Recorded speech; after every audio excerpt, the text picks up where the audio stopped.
Well, good afternoon, ladies and gentlemen. Good morning, good evening, wherever you are. When you're tuning into this podcast, Excellence, I'm Jeffrey Daugherty, the Christian whistleblower, and we're coming to you with The Last Stand at a special time. And even more importantly, coming to you with a very special guest sitting in for my regular partner, Jay Campbell, who's vacationing right now. The one, the only, Jenny Moonstone Constantine. Jenny, always a pleasure to have you. Thanks for sitting in for Jay while he's finishing up his vacation. Oh, it's my pleasure. I'd actually like to apologize to Jay. I never have. I've actually never even spoken to Jay other than a really nasty comment that I left. I can admit I was taking out my anger on him. I just happened to come across the video. It sounded like he was yelling at me. I wasn't having it, so I gave him a piece of my mind. But he definitely didn't deserve it, and I was definitely out of line. So sorry about that, Jay. Nothing personal. It's just having a moment. Well, that was very big of you, Jenny. I appreciate that very much. And I'm sure Jay does too. And most of you know that Jenny is a very accomplished tarot reader. But what you don't know is that Jenny, at least in my opinion, is one of the most gifted and insightful socio-political commentators that we have. And that's why I was excited to be able to get her on tonight to talk about socio-political stuff, Jenny. Oh my goodness. What a day it's been. What a day it's been. A sad day. And I feel like I have to start this off with something I wish I didn't have to start it off with, but it will be in the chat room within, see, here we go. It's already in the chat room. And I'm trying to be the happy warrior, Jenny. I could get pissed off. Yeah. But I'm trying to be happy and jovial because it amazes me how people that call themselves woke can be led down a path, and somebody will be peeing on their head and tell them they're prophesying it, and they're out there enjoying the rain. Yeah. And I have to show this, and then we'll get into the rest of this. So let me show this, and I am not picking on anyone. I had this prepared, but it's got to be shown because it's just something that we have to get better at. Something we have to grow beyond, something that we can't allow ourselves to be anymore. This is the Pet Goat 2 video. You've probably heard of this, right, Jenny? I don't know what I'm looking at. I need you to tell me what we're looking at. This is just a video, and it's called I Pet Goat, and This is the second one. And I'm going to play a little footage here, and I'm doing this under fair use. So we do sometimes use these for commentary. We do use them for parody. And we do use them for instruction. I'm completely within legal rights to do so, just to play this little snippet. And if you watch this, one of the well-known YouTubers used this on their site today. And just watch what happens here. So here's this guy, supposed to be Jesus, I guess. Now look right there, Jenny. What we're told by this YouTuber is that is Notre Dame Cathedral. What? Ladies and gentlemen, I've been to Notre Dame Cathedral. That is not Notre Dame Cathedral. Ladies and gentlemen, this is Notre Dame Cathedral. Does this cathedral look like that? Whoops. Does this cathedral look like, where'd my guy go? Does this cathedral look like that cathedral? Does that cathedral look like this cathedral? Seems like a reach, Jeff.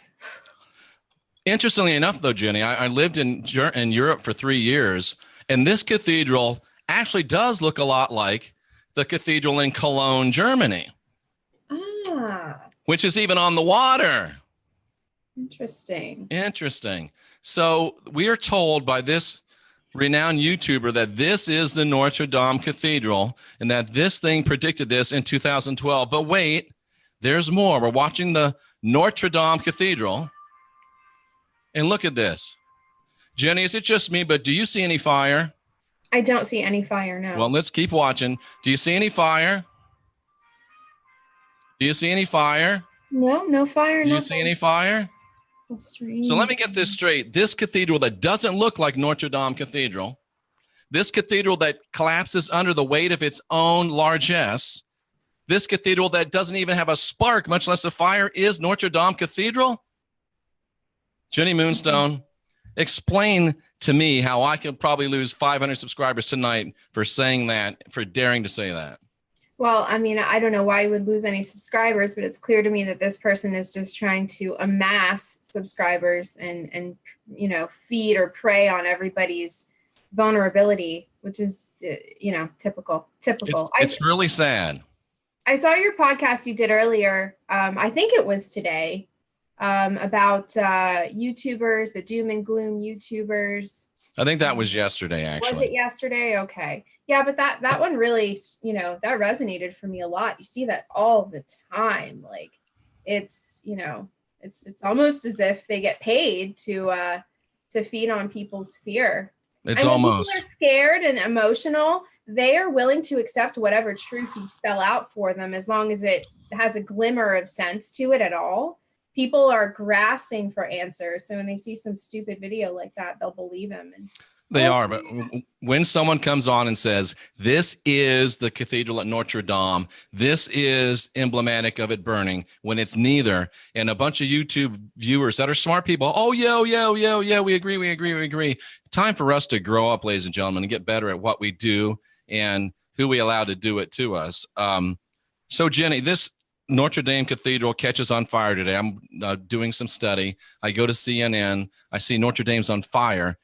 And I thought, uh-oh, jihadist terror. I go to the rods. The rods say, yes, it's jihadist terror. I go do some studying. And I find out, Jenny, that 3 years ago, there was a group of jihadist terrorists that plotted to blow up a car filled with canisters of gasoline next to Notre Dame to set it on fire. And there's your first three, right? If we're going to talk threes. And then 3 days ago, and you brought that up to me, that girl was sentenced to 8 years in prison. And today, Notre Dame all but burns to the ground. Also, make note of the date, April 15th. This is one of their favorite days. The Freemasons, the Jesuits particularly love April. We call it Blood Month. Well, they call it Blood Month. I've heard you say that before. Yeah, well, I think it has everything to do with the alignments. Once again, we are dealing with people that have a deeper understanding than the average person of the moon cycles, the luminary bodies, what they're doing.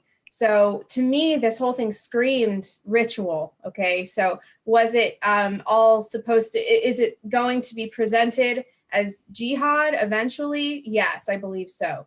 Some of the theories right now are that the yellow vests had something to do with, they started the fire as a message to the Cabal. I don't really buy that. Another one is that due to the fact that the structure itself was undergoing recent renovations, that it was an accidental fire. I immediately knew that there was nothing accidental about this. Also, if I understand correctly, various statues and relics and works of art were actually removed due to the renovations, just before this fire. So, I mean, listen, I don't have all of the answers. They removed yesterday, Jenny, I believe. Right. So it kind of evokes a little bit of that 9/11 feel. 9/11 was also undergoing renovations. It's why they were able to get in there and, do what they did, arguably. That's one theory. So was this intentionally set? Was this an accident? I believe this was an intentional event. Absolutely. April 15th. Let me show you something else. Go ahead. Keep on with that. I'm sorry. I didn't. I just wanted to say this is a huge day. If this was any other day of any other month, I might say, oh, geez, accidents happen. But this is a historical day for them. They run a pattern. It's so clear to see. The Boston bombing hoax, that was perpetuated on April 15th. A few other things. I think Abe Lincoln was assassinated on April 15th. They love this day. Interesting. And this came from, I'm not going to say his name, but we'll just say the AJ website. I'm sure you can figure out who this is. Okay. Christopher J. Hale posted this tweet, and it was subsequently removed very, very quickly. Christopher J. Hale says that he has a Jesuit friend in Paris, and there's our friends the Jesuits again, who works in Notre Dame, told me cathedral staff said the fire was intentionally set. Now, he does go on to say that I should note he has zero evidence beyond what the staff said, so qualify this in an unsubstantiated rumor. And Jenny, while we're talking about this, let's address the white elephant or the 100-pound elephant or the pink elephant, however you're supposed to say that, in the room. Is it hatred? Is it Islamophobia to point out that there's been a 74% increase in violence on Christian and Jewish religious places in Paris with this great big since this great big huge immigration? Is it Islamophobia to point out the fact that these people were arrested 3 years ago and they were charged and convicted 3 days ago? Is it Islamophobia to bring this up? No, of course not. There's no way. It's certainly not Islamophobia. There's no phobia at all. It's statistics. It's statistically speaking. Now, I think it's really important to mention that I believe what is one of the underlying facets of the agenda here is to gaslight Christians, to make them believe, to make them think. And really, it's not a far stretch. If you look at the state of Paris, it's pretty much in ruination now due to mass immigration. So no, there's no Islamophobia. This is a real crisis.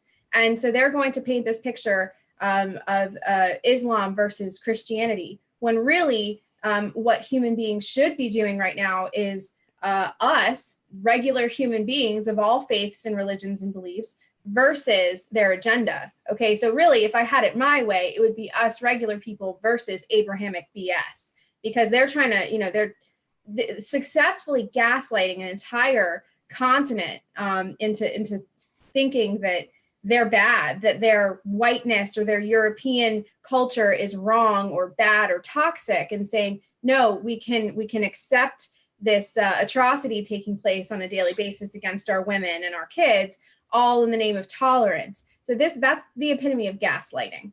So, can you define that term, gaslighting? I wouldn't want to define it. I wouldn't want to define it. Okay. My understanding of gaslighting is this is a very textbook technique used by a certain type of people. You can call them narcissists, you can call them sociopaths, you can call them psychopaths, any combination of those things, as a means to convince somebody that they are crazy, that they are insane. And you literally gaslight, you fuel the already insecure, unstable, fragile state of mind. And when we look at France, when we look at Paris, namely, we're looking at a collectively very vulnerable, very fragile hive mind right now. These people are terrified. They're scared to speak out. Their city is up in arms over what's going on. So the fragility right there, this is quite literally like, it's a butane-soaked situation right now. And to further gaslight these people and say, no, even if this was an attack from Islam, from Islamic extremists, you still don't have a right to criticize Islam because of a few rogues, or everything all in the name of tolerance. So I'm just glad I'm not there right now. And that's a lot. That's saying a lot, because I'm down here in South Florida in the swamp. So, Jenny Constantine, I've been to Paris. I've been in Notre Dame Cathedral. It was many, many years ago. And I remember a pristine, beautiful, gorgeous city. Got in a fight there. Wasn't my best, favorite place, but beautiful city, great architecture, the Eiffel Tower. It was just amazing. The museums. And I had someone today call me, interestingly enough, from Germany, that said, Jeff, I was just in Paris. You would not believe it. He says, Paris looks like a war zone. People sleeping on the streets, trash everywhere. Paris literally is under occupation by hordes of illegal immigrants. Yeah. I don't know if they're illegal there, but hordes of people streaming across. And my friend said it, and I heard it on the news. I heard it on, speaking of Rocky Stucci, I heard this on the Rocky Stucci show last night as well.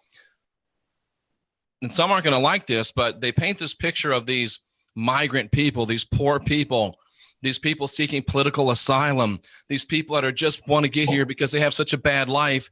And if you look at the videos, the crazy thing is there's a super high percentage of them, Jenny, that just happen to be carrying $1,000 iPhones with them into the United States of America. What can we do? That's the real question. Anybody with half a mind can see what's going on here. The facts are right, plainly in our faces. They will use the fact that we are kind of losing this battle to their advantage. And the further they push, the harder they push, the worse things get, the more and more fragile the collective will become. And it really just becomes a ticking time bomb. And I really believe that they want us to react with violence. They want us to have some kind of an organized uprising, a violent uprising. That is a language that they clearly understand and they're working very hard to bait us into their realm, their means of dealing with things. So I did pull some cards on the event if you'd like to hear it. Yeah, let's definitely do that. And it's funny because I got a phone call from my mother, and I had made a statement to her, Mom, why is it that these guys, all these immigrants, look like they are ready to be in the UFC and the NFL? And apparently Trump said the same thing the other day on the news, that they all look like they're UFC fighters. They're all able-bodied men, ages maybe 18 to 40, and yeah, not many women and children there. And if there are, they're relatively few and far between. So listen, it's a crisis. This has nothing to do with disliking people because they look different or act different or believe different things. That's not the case at all. It begs solution. It begs a sober-minded approach. And people are so emotionally charged by this because the past 10 to 20 years have been dedicated to, by the political spectrum, by politicians, into creating identity politics so that we would have this crossroads that we're at right now, where people would be terrified to speak out and terrified to tell the truth because there are actual consequences. You can now lose your business. You can now be labeled a bigot or a xenophobe or any number of labels if you don't co-sign with the narrative. So it's a real sticky situation we're in. I wish there was a black and white solution to it all. But it doesn't even matter how you feel about Roman Catholicism and any of that stuff. The loss today of the cathedral, the roof of the cathedral, rather, I think they said that the latest update I read was that they actually managed to save it from total destruction. So it's not completely to the ground. It's pretty bad, but it's not a pile of ashes. But still, and it's a beautiful cathedral. It is a horrific cultural loss. 856 years old. I believe, if I understand correctly, it was actually built on the grounds of a Roman pagan temple before. Originally, it was a temple of Isis, the goddess Isis, which we'll get into later. Oh my, see, that to me, there's no accident there, no accident whatsoever. And I do believe that this was a ritual. This whole thing was a ritual. They invoked the element of fire. It's a basic magic principle, as was pointed out to me earlier by somebody. I was like, duh, obvious, fire. It's one of the most powerful of the elements, and it's perfect in this kind of a ritual. So there's no accidents as far as coordinates, locations. All of these things play into these rituals. Okay, it's all about symbolism to these people. I mean, when I woke up today and my feed was overrun with this story, everybody's talking about this story. Immediately, my red flags go up, and I'm like, if they didn't want us, if they wanted us, I'm sorry, what am I trying to say? I'd rather use the example of, think of all of the structures that have been lost in Greece and all these other countries, but they're destroyed in secrecy. They're not headlines. We don't hear about them. They've been lost long ago. They've been lost. They've been getting destroyed for years and years, all of which can be broadcasted, but it's not. They wanted us to see this. They wanted the human collective to lend itself wholly and fully and emotionally so that their plan can work.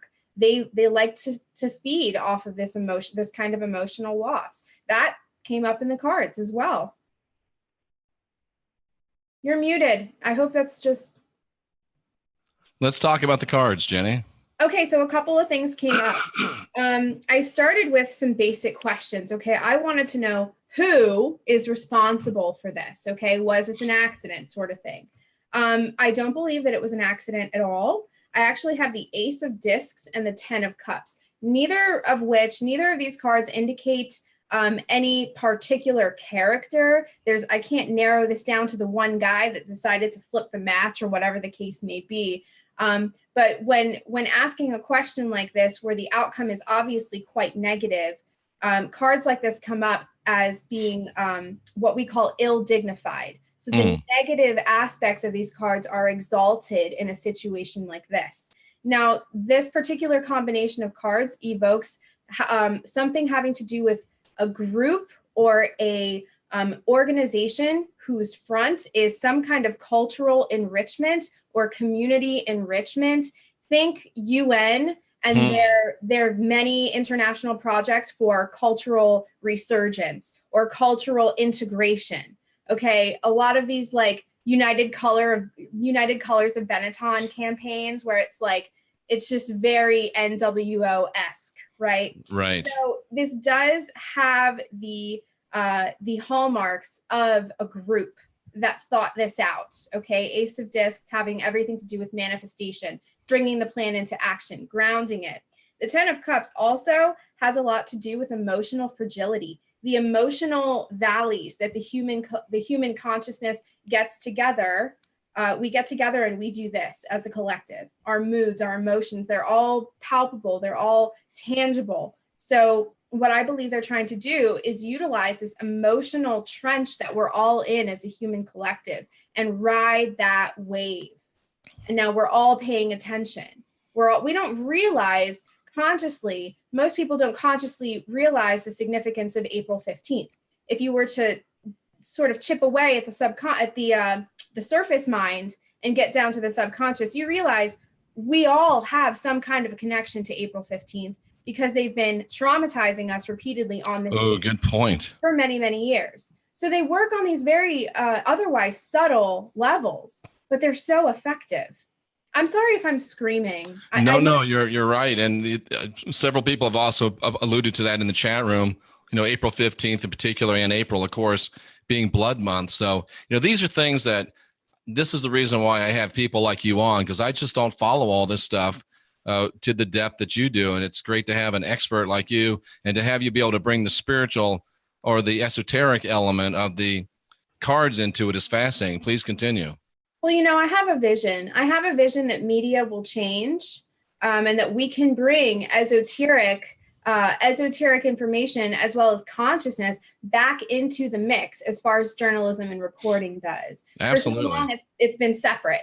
It's been all about, what are the facts? Facts are great. Okay, facts are awesome. But what about the hidden worlds? What about what's going on behind it? There's no reason that we need to stay stagnant as consumers of information and producers of news. There's no, we have to evolve. And so I really am having a lot of fun trying to merge esoteric and occult investigation, if you will, with world events and see where those two things meet in the middle. Plus, this is Holy Week for the Christians as well. That's right. Lent and all that Catholic stuff. Ending up how with do you feel Good about Friday, that? Easter. What do you mean? Well, maybe it's time we get a little lesson on the Jesuits. I'm sure you've talked about the Jesuits at length before. Absolutely. It's so weird. The term Jesuit has come up at least 7 times just in the past few days. Yep. They're at the center of everything that's going on. Let's stay with the cards, though. Do you have more to talk about from the cards? Yeah, just to kind of, because I know there's so much to talk about, but when I looked, the second question that I asked, which was mainly the most important question, was what is the agenda? What is really going on behind what we are seeing? And I actually sent you a picture of the cards as soon as I pulled them. I said, lo and behold, just as I suspected, it was the Tower card and the World. Okay. Now, I don't know if you folks remember, but last time, Jeff, that you had me on your show, we were discussing the arrest of Julian Assange. Right. And the World card, which is the last and final in the major arcana, also made its appearance. It's very important for everybody to realize that when the World card comes up, we are talking about the stage, the realm of material things, not the spiritual world, not the world as it truly is, but the stage. Okay, so again, absolutely, this has the hallmarks of a setup. I don't feel that this was an accident. call me a conspiracy theorist. I think this was set up. The tower is pretty self-explanatory as well. It is literally an artist's depiction of a tower on fire. Lightning strikes the tower. Okay, fire again, a very potent magic principle utilized in all kinds of rituals.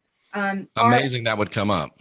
Oh, I expected nothing less. Tarot doesn't lie. Tarot does have it's temperamental, I will say. Tarot has a mind of its own. And if you're not asking the proper questions, or if you're being kind of a nuisance, the cards will tell you to go away. They're like, they will. I don't have time for this. They're almost, they can be persnickety, tricksterish. Yeah. If you're flippant with them, they will be flippant right back. Well, it is a mirror, Jeff. Tarot is a mirror, and it will reflect exactly what is there, and it won't lie. It has no agenda to lie. And if you're abusing it, if you're misusing it, it will reflect that to you. It doesn't care about my feelings. Tarot has made me cry on many occasion. Okay. It doesn't care about your feelings. That's amazing. Is that all that we got from the cards on that? Yeah, I think that's all for now. I did ask another question. I wanted to know what do we as observers in this situation, what do we need to know about this? None of us are active participants in what's going on in Paris right now. We are observing this. It's a healthy place to be. We don't want to put too much emotion into it. It's not our beef, right? But I did get another ace. I got the Ace of Cups and the Six of Swords, which is Mercury and Aquarius. What the Ace of Cups does, though, because remember, as the answer to my question from before, which was who is responsible, I got the 10 of Cups, which is the final in the emotional journey of the minor arcana. Now, when we get brought back all the way to the Ace, this tells me, okay, they're riding the wave of our emotional trench right now. What do we do to defend? We empty those cups out and we say, no, you can't have it. We're not going to let you charge and program our waters, our cups of water, which is just a metaphor for emotion and information. We're not going to give you the power to charge us with data and upload that data. We're going to empty it out and start over. So that's what I got. And how would you recommend we do that as people, practical ways? Well, honestly, I think it all comes down to it's internal first. So you can go out and you can start enacting all kinds of changes in your community. But if you're still going home and, committing all kinds of sins against yourself in darkness, and you're still feeding into all kinds of self-destructive or self-sabotaging behavior, you are not active. You're not your efficacy as a vessel or a vehicle of healing you're not as efficient as you would be. So I say, you know what, when in doubt, take a step back, really become an observer, not a participant. It's too taxing if you're not prepared. And that's a great point. And go home, be good to yourself, eat good food, kiss your children and your spouse or your dog or your cat, and relax. It's like how you said, the YouTubers, the doom and the gloom and the sense of urgency. You got to act now. You got to do it now. The internet will rush you. And it's a mistake. The internet will rush you. It will push you to a point of anxiety and despair. And it's a trigger. It triggers people. So my suggestion is turn off Facebook, turn off the news, turn off social media for a while, and go within. Go to the woods with your family. That's my remedy for everything. Go to the woods with your family. It's a great idea. And as I was thinking more about this today, Jenny, I started thinking maybe a little bit outside the box, because to me, it was a very strange juxtaposition to see what I'm interpreting, and I could be wrong, time will tell, as a jihadist act against a great, classic Christian structure, juxtapositioned against the overt efforts that Pope Francis has made to reach out to the Islamic community, meeting with many prominent imams, actually creating this logo of Christ, Christianity and Islam working together.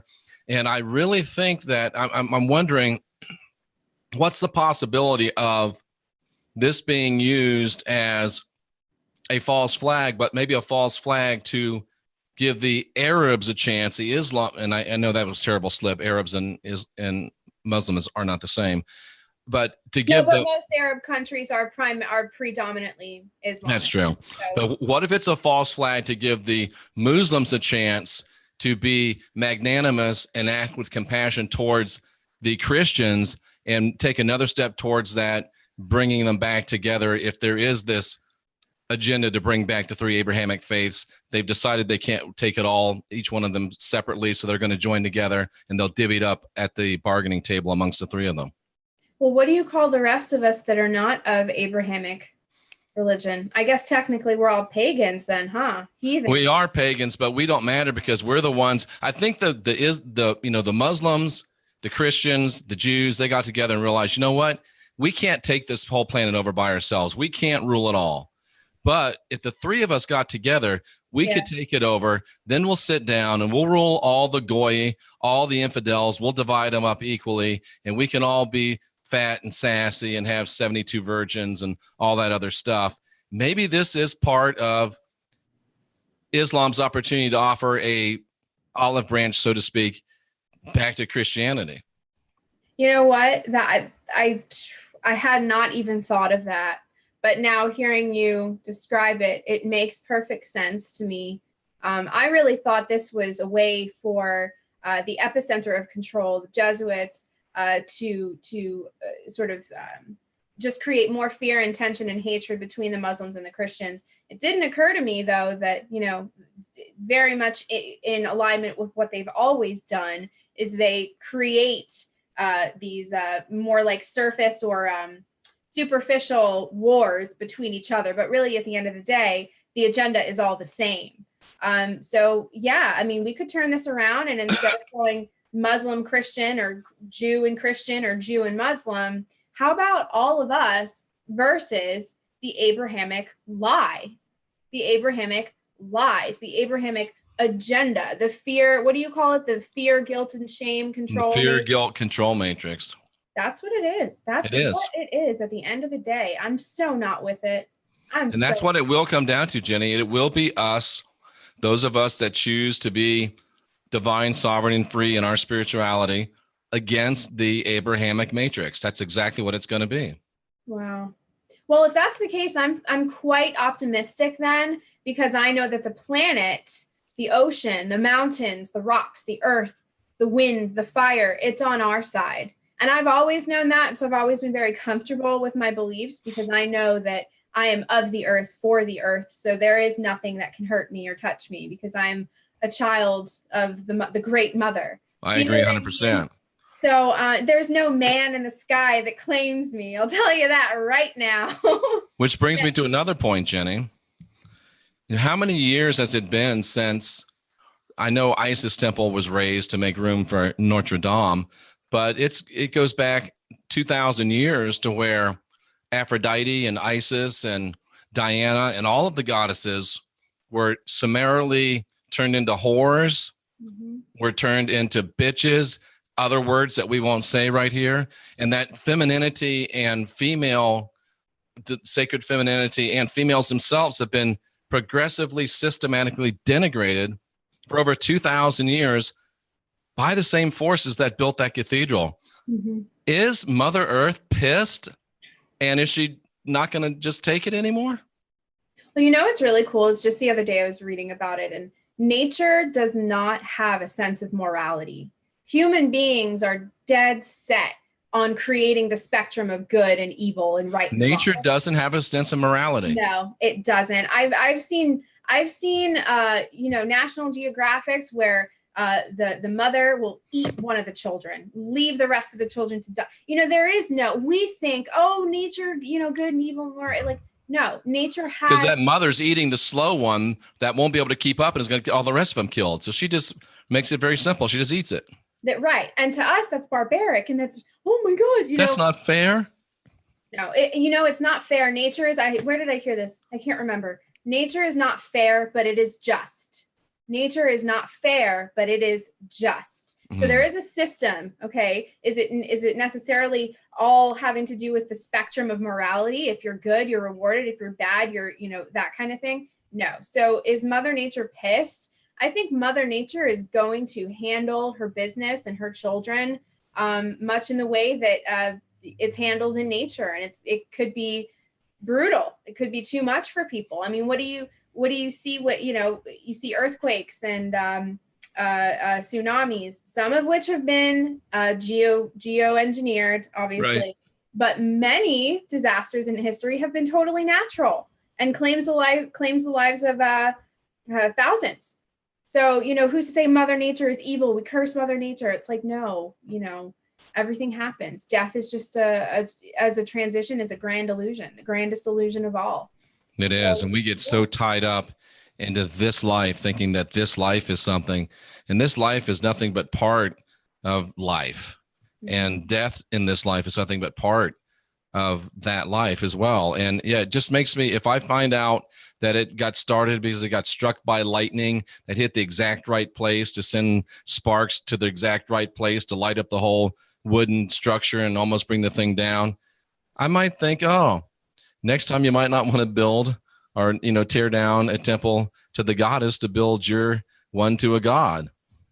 Well, when I heard the news, the first thing I did was I wanted to obviously look at the history of Notre Dame. I wanted to look at, how old this is, who built it, who, whatever. And I realized, it was built on the same grounds as a pagan temple, really, right. A Roman pagan temple. And I thought there's just absolutely no coincidence whatsoever. ISIS, the name ISIS for the new, the CIA funded, CIA created terrorist group ISIS. They use the name ISIS as a means to further degenerate and insult the energy signature of that goddess. And it is all about inversion. These people love to just throw in our faces this just gross exploitation of something that is otherwise magnificent, powerful, beautiful. Was ISIS good and pure? I wouldn't want to mess with her, whatever she is. You respect nature, respect the forces of nature. You know what I mean? Good, yep. Bad, evil, whatever the case is. This felt to me like a ritual. This felt totally contrived, orchestrated, right up until the emotional response. They planned for the emotional response. They're so excited that people are crying over this. I watched some live feed. There's people chanting, singing their prayers, kind of like a church choir kind of thing. It's a great loss, and they're just, I feel like they're having a great time just lapping up everybody's emotional energy. And who knows where what they'll do. They'll lap up everybody's emotional energy. They'll make one big energy bubble of it, and then they will launch it and direct it in the direction of some kind of next step, next spell, next ritual, the next one. They're just going to use it to generate further their occult direction. What happened? Is somebody come in? No, somebody just asked a question that I thought was really interesting. And they asked, was Paris named after ISIS? No, it wasn't named after ISIS, but it was named after a Celtic goddess. Oh, even better. Yeah, even better. Very interesting. That's, you know what? One of these days, can we please have a discussion on paganism and namely the Celts, the Druids, the Norse? That's like so. Would love to. What's your heritage? Well, I'm a great many things, interestingly enough. My mother is Celtic and Honduran. So my mother is, her grandfather's from Wales, and her father's from Wales, her mother is from Honduras. So I have Mesoamerican and Celtic from my mother, and then my father is 100% Ashkenazi Jewish. Wow, that's quite the bridge mix. Yeah. I'm very simple. I'm Irish on both sides, so. Oh, that's awesome. Well, then we'll have a really great time talking about the Celtic. Would love to. Traditions, the Tuatha De Danann, and. Oh, say that again for me. Tuatha De Danann. Tuatha De Danann. Yep, that's better than I can do. I'm saying it wrong. You know what's so funny? I was looking for a notebook today. I have like so many notebooks, but they're all scattered everywhere. But I really wanted to take notes, so I just grabbed one. And the first page of my notebook, I have the Tuatha De Danann, the Stone of Destiny, the Spear of Lugh, the Sword of Nuada, and the Cauldron of Dagda. So these are, yeah. So I was just, and I like read it and I got all those like tingly, warm feelings. Yep. Like, this is the good stuff. This brings something else up, Jenny. Here we are saying it's going to be the Abrahamics against us. And the question is, who are us? Who are we? Yeah. We are the pagans. Yes. I'm of the Tuatha De Danann, of the Celtic gods and goddesses. And I've been talking about this for a couple of years, and people think I'm nuts, but it may be time, in my opinion. I'm going to bounce this off of you. Is it time to go back and find out who your gods are? Is it time to approach them and at least talk about having some type of intercourse, some type of a relationship? And I have the sneaky feeling, Jenny, that they not only want to help us, but they don't want to dominate us anymore. They want to help us grow into our divinity and godhood. Now, there's some of them are jerks, but I think there's a lot more of them that are interested in bringing us alongside and continuing to hold us down. And I think they did hold us down for a long time. They used us for a long time, but I just get a sense that there's some repentance for that, whether it's repentance of practicality or, okay, you figured us out. We'll work with you now. I think they were here to train us to be like them, decided they'd rather just rule us. And I think they're probably saying, you know what? We blew it. This new guy sucks. Let's get together and take him out. And I get chills hearing about it. A lot of people don't know it because I'm kind of careful about it. I'm not even that careful about it, but I admit that I'm a pagan. I don't worship many gods, but I do acknowledge many gods. And so the study of who they are, who they were, who they are now, what they are, the nature, the essence of what they are is just supremely fascinating. And it really never ends. You can learn. So it's never ending. And really, for the past few years, I've had a repeating vision. Okay. I am a psychic intuitive. So you guys are going to hear me use terms like vision a lot because that's how I move through life. And I have had a vision of they're gods, but they take on human form. And that this is very much like, this is the nature of divinity, to use a vessel that can incarnate onto this plane and enact things to show the rest of humanity what divinity can look like, what it looks like to embody divinity. So yes, gods and goddesses have taken on physical form over the course of Earth's history. So that hopefully answers some question. People are like, are the gods and goddesses real or are they thought forms? They're both. Yes. They're both. They've taken physical forms many, many times. They can choose to, because as an essence of nature, it is intelligent, it is divine, and it can choose to take on human form or many human forms whenever it wants to, or whenever the time is right. But I have had this vision of these massive, larger than life. When I say larger than life, I mean a being that is the size of South America. Okay. Ooh. Yes. And when I say pounding on a massive metal wall, and the wall itself might be, as deep as the ocean, deeper, trying to get through because they hear the human collective calling out for them. Oh, I got chills. Yes. And they're banging on that wall. The sound is deafening. And I hear it and I feel it. They're trying to come back. They're absolutely trying. Jenny. They're trying. They absolutely.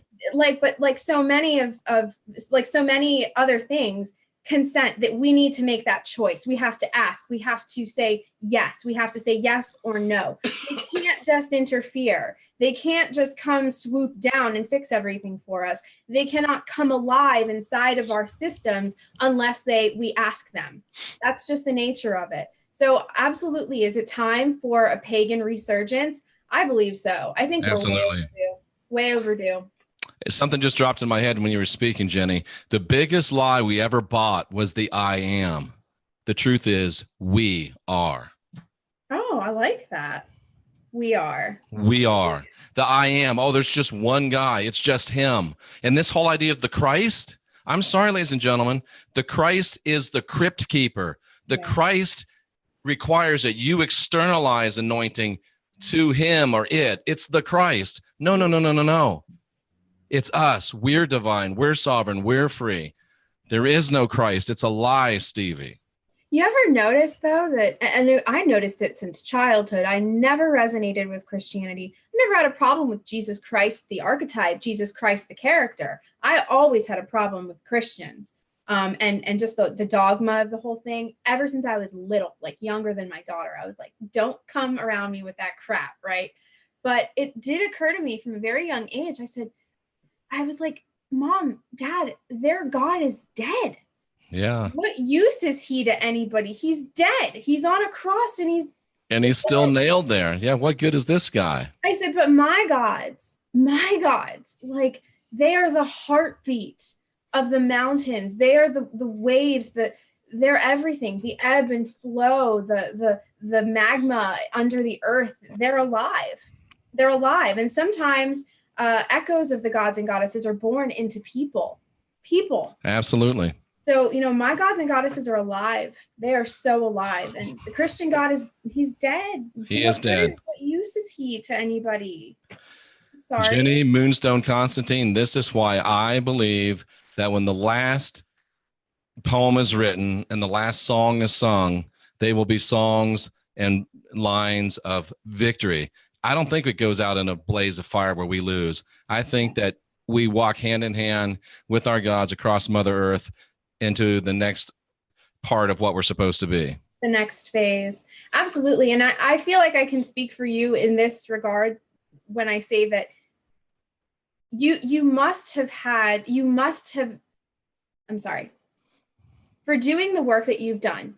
You've done so much. You experienced 20 years at least of being entrenched in the lie, right? Knowing better, but entrenched in it. And you had to get kind of swallowed up to be spit back out and to see it. And I feel that the only way that you've been able to do what you've done since then and do what you're doing now is because you have felt an inherent sense of support. Absolutely. From somewhere. And it's like, we can call it divine intelligence, whatever you want to call it. But people, make no mistake, there are levels to this. There are, in fact, intermediaries, beings of light and phosphorus core and magnetic nature that absolutely interface and have always interfaced with human beings. And they love us. Thank you, Steve. They are part of us. And they're more family to me than my own blood family, to be quite honest with you. No doubt, Jenny. We will definitely have that discussion on paganism. And I think one of these days we have to put together a meeting with the gods. Let's do it. That would Jenny, be awesome.